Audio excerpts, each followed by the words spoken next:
This is part one of the audio book and video book of the Invisible Selling book, Behavioral Economics and More. Did you know research says people eat less food when they use smaller plates? Give bigger tips if the tray with the check has credit card logo. Vote more conservatively at a booth in a church rather than in a school. Yes, that is how counterintuitive the human brain is. Whether you're a Fortune 500 executive, a startup, or an independent professional, you will get lots of such insights that will make you richer, sell better, get promoted faster, and become generally wiser. Dedicated to the following geniuses whose work has been like a vision enhancing surgery for me. Without them, I would still be stumbling in the dark about how the human brain actually works. Milton H. Erickson, the genius American psychiatrist and psychologist who produced almost supernatural results in medical hypnosis and family therapy. Daniel Kahneman and Emma Stravinsky, Nobel Prize winners for behavioral economics, best known for their path-breaking book Thinking Fast and Slow. Dan Ariely, probably the most famous behavioral economist alive and author of the amazingly engaging book Predictably Irrational. Richard Thaler, Nobel Prize winner for behavioral economics and the author of the awesome book Nudge. Bob Cialdini, the godfather of influence and persuasion and author of the pioneering book Influence: The Psychology of Persuasion. Steve Martin and Noah Goldstein, the co-authors of extremely useful book The Small Pig along with Bob Cialdini. The three examples right at the beginning of this book have their origins in the big small. Acknowledgements. Chetna Teckchandani, my good friend and eminent graphologist from the UK, for partnering with me to make the world's first invisible web series. More details about that later on in this book. Deepak Malhotra, Durga Arts, for helping me massively in designing and printing all my books, including this one. Mehul Chimtankar, my good friend and ace photographer, for the excellent picture on the back cover. Why has this book been written? The book has been written to make you understand the concepts of invisible selling as simply as and entertainingly as possible, so that you can immediately implement these strategies and become richer mentally and financially. Most books in the world are written to cure insomnia. This one is to cure inaction. Most books just drone on and on till you feel like tearing your head and blurting out, is there a point here? Most books use simplistic statements like focus on what you want and not what you don't want, or to really become rich you need to know how to earn money, which are silly and don't tell you what exactly to do. This book is different. It holds your hand from concepts to last miles. Lots of white space has deliberately been used to classify information, increase focus, and avoid information overload. Superman versus General Zod. Invisible selling is like a superpower.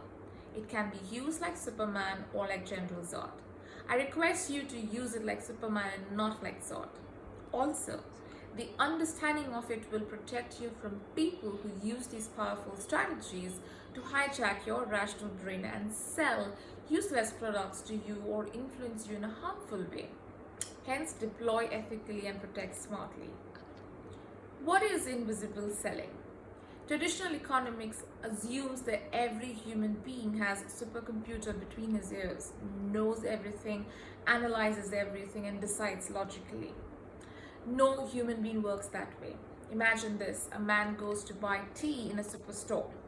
Traditional economics assumes that he knows about all the brands of tea, their prices, their quality, etc., and then decides which brand he wants to buy.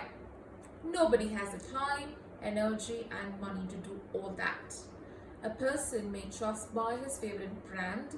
He may buy a new brand for variety. He may buy a brand that he's recently seen in an ad. He may buy a brand that's on discount. Hence, traditional economics is pretty busy at understanding how people actually make decisions. Invisible selling is a bunch of research-backed strategies that can be used to sell or influence people in a way where they don't know that they are being influenced, or they know that you're trying to sell them something but they don't resist because you're not hard selling them or making their brains numb with facts and figures. Most people, including senior sales and marketing professionals in Fortune 500 companies, do not know much about the latest evidence-based sales strategies because they have no time to read books. I'm predicting they will read mine because it's fun and easy to read.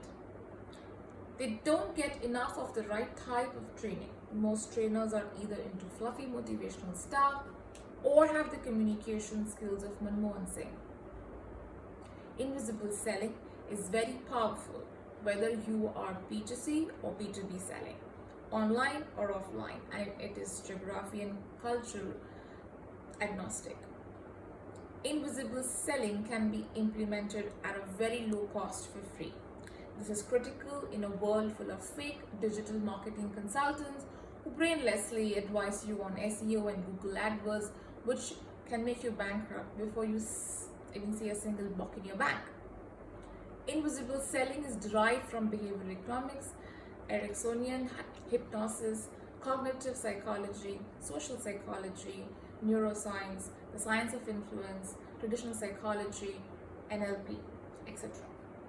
Barriers to effective implementation of invisible selling strategies.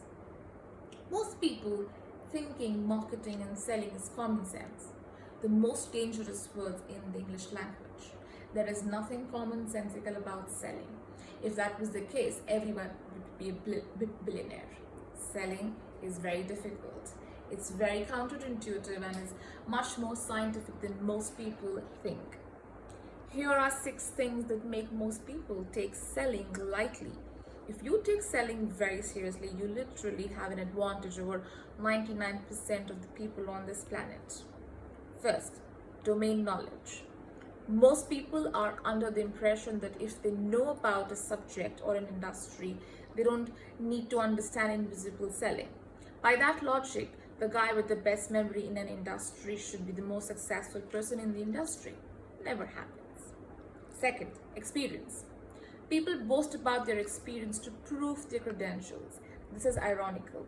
People's brains have changed and are changing every day, and in some ways have remained unchanged for millions of years. Their ways of finding out information or buying products keeps changing at a blistering pace. Hence, experience may be a big liability. Third, intelligence. People having high IQ tend to be good only at certain types of thinking. Invisible selling is so non-linear that people with high IQ cannot just stumble upon invisible selling. They have to study it. Almost most people in the world are not as smart as they or their peers think. This is known as the Dunning-Kruger effect. Once a man robbed 2 banks in broad daylight without a mask or a disguise. Obviously, he was arrested soon. He was shocked when he saw himself on surveillance tapes and said, "But I wore the shoes." Hold your breath. He thought about rubbing lemon juice on his skin would make him invisible because lemon juice is used in invisible ink. He thought the world become Mr. India after rubbing it on himself.